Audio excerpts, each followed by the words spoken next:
আল্লাহর নবীকে জিজ্ঞেস করছে যে অহংকার কাকে বলে। রাসূলুল্লাহ সাল্লাল্লাহু আলাইহি ওয়াসাল্লাম বলেন, দুই জিনিসকে। কয় জিনিসকে? বাতারুল হক, এক নাম্বার যত কিছু হক মানে আল্লাহ এবং তার রাসূলের অনুমোদিত জিনিস, সত্য সঠিক কোরআন সুন্নাহ সমর্থিত যত কিছু, তার যেই কোনো কিছুকে অবজ্ঞা করা, পরিত্যাগ করা, ফেলে দেওয়া, নিজের জীবন থেকে বাদ দেওয়া, এটা অহংকার। যেমন আপনি এইমাত্র দেখলেন ইবলিস করে নাই সেজদা, কিন্তু আল্লাহ এটা বললেন আনতা তাকাব্বারা, এটা তোর অহংকার।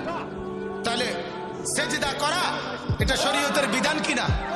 কথা বলে আল্লাহর হুকুম কিনা? আল্লাহর হুকুমের বিরুদ্ধাচরণ করা এই অহংকার, সেই অহংকার।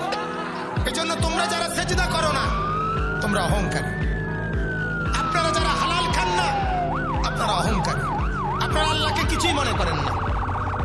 যারা সুদ খায় তারা অহংকারী, যারা ঘুষ খায় তারা অহংকারী, যাদের বিবি বেপর্দা চলে ওই নারী অহংকারী।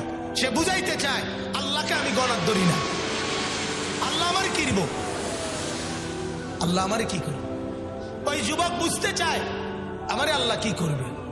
আল্লাহ তোমারে কি করব না, হ্যাঁ তুমি অপেক্ষা করো, আমিও অপেক্ষা করো।